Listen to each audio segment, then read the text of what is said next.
భారతీయ సాంప్రదాయంలో మన సనాతన ధర్మంలో మనిషి యొక్క జీవితం అంతా కూడా భగవంతుడితోటే ముడిపడి ఉంటుంది. షోడశకళా ప్రపూర్ణుడు చంద్రుడు. చంద్రుడికి 16 కళలు ఉంటాయి. మనిషికి 16 సంస్కారముల చేత సంస్కరింపబడతాడు. తల్లి గర్భంలో ప్రవేశించిన దగ్గర నుంచి శరీరం పడిపోయిన తర్వాత కూడా దీన్ని తీసుకెళ్లి ఇష్టం వచ్చినట్టు పడేయడానికి వీల్లేదు. అంచేష్టి సంస్కారము అని సంస్కారం చేసి దీన్ని పంచభూతాల్లోకి పంపించేస్తారు. అందుకని మనిషికి కూడా 16 కళలు, 16 సంస్కారములు. చంద్రుడికి 16 కళలు. ఆ 16 కళలతోటే మనకి కాలగతిని చెప్తూ శుక్లపక్ష కృష్ణపక్ష తిథులుగా చెప్తూ మనం కాలాన్ని గణన కట్టి ఈశ్వరారాధన చేస్తాం. అలాగే భగవంతుడికి పూజ చేసినా కూడా 16 ఉపచారములతో పూజ చెయ్యాలి. ఈ 16 ఉపచారములతోటే పూజ చెయ్యడం అనేటటువంటి దాని వెనకాతల మనస్సుని తీసుకెళ్లి భగవంతుడి దగ్గర పెట్టించేటటువంటి గొప్ప ప్రయత్నాన్ని ఋషులు చేశారు. ఎందుకు ఆ 16 పెట్టారు అంటే మీకు మొట్టమొదటే చెప్పాను. ఆ 16 అనేటటువంటి అంకెకి ఒక విశేషమైనటువంటి ప్రాధాన్యత ఉంది వైదిక ధర్మంలో. 16 ఉపచారములలో మొట్టమొదటిది ధ్యానం. ఇప్పుడు మీరు పూజా విధానం ప్రారంభించిన తర్వాత ఇదే వరసలో నడుస్తుంది. నడిచేటప్పుడు మీ మనస్సు అలా లగ్నం కావడాన్ని మీరు చూసుకోవాలి. మొట్టమొదట చెయ్యవలసినటువంటిది ధ్యానంతో ప్రారంభమవుతుంది. అప్పటి వరకు పూజకి ముందున్న దాన్ని పూర్వాంగం అంటారు. అంటే మీరు పూజ చెయ్యడానికి మీరు తెచ్చినటువంటి వస్తువులలో ఏదైనా అపవిత్రత ఉండవచ్చు, లేదా మీ యందు అపవిత్రత ఉండవచ్చు. ఎందుచేత నేను ఈ మాట అంటున్నానంటే, పూజ చేసేటప్పుడు శరీరంలో ఎక్కడ మలం ఉండడానికి వీల్లేదు. మనకి నవరంధ్రములలోంచి ఈ రోమకూపములు అంటారు, వెంట్రుకలు ఉండేటటువంటి కన్నాల్లోంచి నిరంతరము మలము ఊరుతూ ఉంటుంది. అందుకే నిద్రపోయి లేస్తే దేవాలయంలోకి వెళ్ళడానికి అర్హత ఉండదు, స్నానం చేసి వెళ్ళాలి. ఎప్పుడూ మలం ఊరుతున్నటువంటి కారణం చేత మీరు బాహ్యంలో చేసినటువంటి స్నానం చేత శరీరానికి పరిశుభ్రత ఏర్పడింది అని మీరు చెప్పలేరు. అందుచేత వైదికమైనటువంటి ఒక మంత్రము చేత ముందు శరీరాన్ని సంస్కరించుకుంటాం. శరీరానికి పరిశుద్ధి ఏర్పడుతుంది. కానీ లోపల మనస్సు అటు ఇటు తిరుగుతూ ఉంటుంది, దానికి పరిశుద్ధి లేదు. ఎన్ని ముట్టుకోకూడని వస్తువుల్లో ముట్టుకుంది. అందున పూజ అనేటటువంటిది ఉదయం చేస్తాం. మనస్సుకున్న పెద్ద దోషం ఎక్కడంటే, అది అంతకుముందు జరిగిన విషయాన్ని స్మరిస్తుంది. అంతకుముందు జరిగింది రాత్రి వేళ మనిషి శరీరంతో అనేక రకములైన భోగములను అనుభవించి ఉండవచ్చు. గృహస్థాశ్రమంలో ఉన్నవాడు మనస్సు అటువైపుకి కానీ వెళ్ళిందనుకోండి, పూజలో అపచారం జరుగుతున్నట్టు, స్మరణలోకి రాకూడని విషయాలు స్ఫురణలోకి వస్తున్నట్లు. అందుచేత మరి ఎలా? లేదా అంతకు ముందు రోజు జరిగినటువంటి విశేషాలు ఏవైనా మనస్సు మీద పడచ్చు. అందుచేత వీటి వ్యగ్రత నుంచి బయటపడి మనస్సుకు ఒక స్థిరత్వాన్ని ఏర్పాటు చేయడం కోసమని ఆచమనం చేస్తారు. ఆచమనం చేసేటప్పుడు ఎన్ని నీళ్లు పడితే అన్ని నీళ్లు చేతిలో పోసుకోకూడదు. మీరు ఉద్ధరిణితో తీసినటువంటి నీరు మీ కుడి చేతితో గోముద్ర ఇలా పట్టి మీరు పోసుకున్నప్పుడు ఒక మినపగింజ తీసుకొచ్చి అందులో వేస్తే ఆ మినపగింజ ఉపరితలం పైకి కనపడకుండా మునగడానికి ఎంత నీరు పడుతుందో అంత నీరు పోసుకోవాలి. ఆచమనం చేస్తున్న దగ్గర నుంచి పూజ యందు మాత్రమే మీరు దృష్టి పెట్టుకుని ఉండాలి తప్ప, ఆచమనం చేసిన తరువాత ఇంట్లో పూజ చేసేటప్పుడైనా మీరు మధ్యలో ఎవరితోనైనా మాట్లాడారనుకోండి, పూజాఫలంలో సింహభాగాన్ని మీరు ఎవరితో మాట్లాడారో వారికి ధార పోసేస్తారు, వారికి వెళ్ళిపోతుంది ఆ పూజా ఫలితం. అందుకని పూజ చేసేటప్పుడు మాట్లాడకూడదు. శరీరంలో ఉండేటటువంటి ఏ రంధ్రంలోంచి వాయువు బయటికి వెళ్ళకూడదు. కానీ ఏమంటే అవన్నీ మాకు జరుగుతాయా, మీరు ఏమిటో ఇవన్నీ భయపెడుతున్నారు కానీ మాకు పూజా విధానం చెప్పట్లేదు అని మీరు బెంగపెట్టుకోకండి. అలా పొరపాటున ఇంకా మనకు అంత పెద్ద సంస్కారం, అంత పెద్ద అలవాటు లేదేమోనని ఋషులు ఎక్కడికక్కడ మనకి ప్రాయశ్చిత్తం చెప్పారు. ఒకవేళ పొరపాటున సాధ్యమైనంత వరకు నిగ్రహించుకునే ప్రయత్నం చెయ్యాలి. తెలియక ఒక తుమ్ము వచ్చేసింది అనుకోండి, ఏం చేస్తాం? ఆగుతుంది ఆ తుమ్ము. వస్తే యథార్థానికి ఏమిటంటే మీరు లేచి మళ్ళీ వెళ్ళి స్నానం చేసి వచ్చి మళ్ళీ పూజ చేసుకోవాలి. కానీ ఏమంటే అలా స్నానం చేయడానికి పూజ చేయడానికి మళ్ళీ మంత్రపుష్పం దగ్గర మళ్ళీ తుమ్ము, ఇంకెన్ని క్యాజువల్ లీవ్లు ఆఫీస్కి. అందుకని అలా బెంగెట్టుకోక్కర్లేదు. ఒక్కసారి మీరు చేస్తున్నటువంటి పూజ ఎక్కడ ఫుల్ స్టాప్ ఉంటుందో అక్కడ ఆపి మీ కుడి చేతిని తీసి ఒక్కసారి కుడి చెవి మీద వేసుకుని ఒక్క క్షణం ఆగి మళ్ళీ పూజ చేసుకుంటే మీరు గంగా నదిలో స్నానం చేసి మళ్ళీ పూజ ప్రారంభం చేసినట్టు. అందుచేత దాని ఎందుకు దోషం ఉండదు. కానీ సాధ్యమైనంత వరకు మాట్లాడకూడదు ఎవరితోటి. ఇంకా ఏదో మరీ తప్పకపోతే ఈశ్వరుడికి ఒక క్షమార్పణ చెప్పి మాట్లాడచ్చు.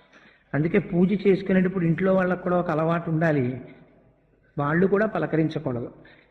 కొంచెం సంస్కారం తెలుసున్న వాళ్ళు అయితే వాడు దొరికాడు కదా అని బొత్తిగా 6ంటికి ఫోన్ చేసేద్దాం 7ంటికి ఫోన్ చేసేద్దామని ఎవరికి ఫోన్లు చేయకూడదు. ఎందుకంటే వాడు పాపం అనుష్ఠానం చేసుకుంటూ ఉండొచ్చు.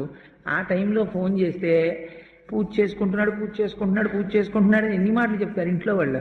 అందుకని విసుగొచ్చి ఆఖరికి అదే ఇంపార్టెంట్ ఫోను అని తెచ్చిస్తే ఆ పూజ పాడైపోతుంటుంది. కానీ అవతల వాళ్ళ పూజ పాడు చేయకూడదు. అందుకని కనీసం వాడు భగవన్ మార్గంలో ఉన్నాడు అని మీకు నమ్మకం ఉంటే అటువంటి వారికి 8 గంటల లోపల ఫోన్లు చేయకూడదు.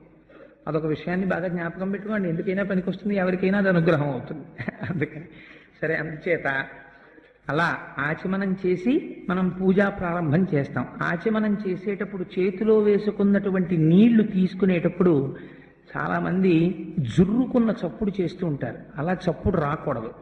ఆచమనం చేయడం అనేటటువంటి విధానాన్ని చాలా జాగ్రత్తగా అనుసరించాలి. మీ కింది పెరివి మాత్రమే ఇక్కడ తగలాలి.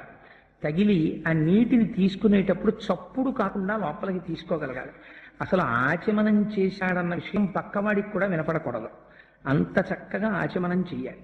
చేసి ప్రారంభం చేసుకోవాలి పూజని. సరే, మొదట్లో అలవాటు ఉండదనుకోండి, అలా తీసుకోకపోతే కారిపోతాయి కానీ నోట్లోకి వెళ్ళవు. అందుకని మొదట్లో కొంచెం చప్పుడు రావచ్చు. నేను ఇవాళే మీ అందరూ 100% పర్ఫెక్షన్లోకి వెళ్ళాలన్న భావనతో ఈ పూజా విధానం చేయించట్లేదు. ఇది ఒక ప్రారంభం జరగాలి అని అంతే. అందుకే ఎక్కడ ఇబ్బంది లేకుండా శ్లోకాలతో పూజను తీసుకొచ్చాం. అది మీకు రాను బాగా అలవాటైంది అనుకోండి, శ్రీ సూక్త పురుష సూక్తాల్లోకి మీరు ఇంప్రూవ్ చేసుకోవచ్చు దాన్ని. ఇప్పుడు ప్రస్తుతం శ్లోకాలతో ఆవాహన 16 ఉపచారములు చేస్తున్నాం. మీకు బాగా వచ్చిన తర్వాత ఈ శ్లోకాలని అలా ఉంచుకుని దాని మీదకి సహస్రశీర్ష పురుష సహస్రాక్ష సహస్రపాత్ అని పురుష సూక్తంలోంచి మొదటి మంత్రాన్ని, హిరణ్యవర్ణాం హరిణీం సువర్ణ రజతస్రజాం అని శ్రీ సూక్తంలోంచి మొదటి మంత్రాన్ని కలిపి చెప్పుకుని శ్లోకం చెప్పుకుని అప్పుడు ధ్యానం చేసుకోవచ్చు. కానీ మొట్టమొదట అసలు పూజ అనేటటువంటి ఫ్రేమ్ ఎలా ఉంటుందో చూపించడం కోసమని ఒక తేలికైనటువంటి పద్ధతిలో దీన్ని మీకు ఇవాళ తీసుకొచ్చి మీకు పరిచయం చేసేటటువంటి ప్రయత్నం చేస్తున్నాం. కానీ దీన్ని మీరు ఎలా కావాలంటే అలా పెంచుకోవచ్చు. ఎక్కడెక్కడ ఎలా పెంచుకోవచ్చో ఎలా తగ్గించుకోవచ్చో నేను మీకు చెప్తాను. మనం భగవంతుణ్ణి ఆరాధన చేసేటప్పుడు రోజు భగవంతుని యొక్క కృప మన యందు ఉండడానికి మనకి తెలియకుండా ఆ రోజు మనం పాప ఫలితాన్ని అనుభవించవలసినటువంటి ప్రమాదములు ఉండొచ్చు, బుద్ధి యందు వైక్లభ్యములు ఉండొచ్చు. మనకి తెలియదు ఇవాళ ఇంత ప్రమాదం వస్తోందని బయలుదేరిపోతుంటాం. భగవంతుణ్ణి మీరు 16 ఉపచారములతో పూజ చేసి బయలుదేరారనుకోండి, అది మీకు మీ ఇంట్లో వాళ్ళకి రక్ష. గృహస్థ అన్నవాడు ఏ పనైనా విడిచిపెట్టచ్చు, కానీ పూజ విడిచిపెట్టకూడదు. అది బరువు అయిపోకూడదన్న ఉద్దేశ్యంతో సాధ్యమైనంత తక్కువ టైంలో చేసుకునేటట్టు మీకు ఒక సెలవు నాడు పెట్టుకోండి. నేను ఎప్పుడు సాధారణంగా అందరికీ చెప్పే సలహా ఒక ప్రాక్టికల్ మెథడ్లో చెప్తూ ఉంటాను. మీరు బాగా పూజ చేయండి. నేను ఎప్పుడూ ఎవరికీ సలహా చెప్పను. మీరు రోజు 20 నిమిషాల కన్నా పూజ చేయకండి అని చెప్తుంటాను. కొంతమంది నన్ను విమర్శ చేస్తుంటారు, అదేంటంటే అలా చెప్తుంటారు ఆయన. నేను రోజు మీరు 2 గంటలు పూజ చేసుకోండి అని చెప్పాను అనుకోండి, నేను ఒక యథార్థమైన మాట చెప్తున్నాను, మీకు తెల్లవారుతోందంటే భయం పట్టుకుంటుంది. అమ్మ బాబోయ్ అంత పూజ చెయ్యాలి, టైం లేదు అని ఏదో ఒక పని ఉంటుంది. అలా కాకుండా మీరు స్వల్పమైన పూజ, వైదికంగా పరిపూర్ణత్వం ఉండే పూజ అలవాటు చేసుకున్నారనుకోండి, మీ పూజ మీకు బరువు అనిపించదు. మీరు హాయిగా పూజ చేసుకుని వచ్చేస్తారు. ఒక్కరోజు మీరు ఎంచుకోండి, ఏదో ఒక రోజు నేను ఒక శనివారం నాడు ఇలా పూజ చేసుకుంటాను, లేదు ఒక సోమవారం నాడు చేస్తూ ఉంటాను, లేదు ఒక ఆదివారం నాడు చేస్తాను. ఆ రోజు నియమం పెట్టేసుకోండి, నేను ఈ రోజు విశేషార్చన చేస్తాను అని నియమం పెట్టుకుంటే ఒకే ఒక్కరోజు, ఆ ఒక్కరోజు చేయడానికి మీ మనస్సు ఉరకలు వేస్తుంది. ఇవాళ నేను విశేషార్చన చేస్తాను అని అదే పూజ ఎక్స్పాండ్ అవుతుందంతే. అదే పూజా విధానం, కొత్తగా మీరేం చేయక్కర్లే. కానీ అలా ఎలా పెరుగుతుందో మీకు ఎక్కడికక్కడ ఉపచారములు మనం చేస్తాం శాస్త్రంలో. అవి మీ మనస్సుని తీసుకెళ్లి భగవంతుడి దగ్గర నిలబెట్టడం కోసమని ఉపయోగించాలి. అంతేకాని వాటిని మీరు యాంత్రికంగా చేసేసారనుకోండి షోడశోపచారాలని, దానికి అర్థం ఉండదు ఆ పూజకి. అది నడుస్తుందేమో కానీ మీ మనస్సు అక్కడ నిలబడదు. నిలబడడం కోసమే షోడశోపచారాలు. షోడశోపచారములంటే మీరు ఒక్కసారి జాగ్రత్తగా అర్థం చేసుకోండి, మీకు అర్థమైపోతుంది.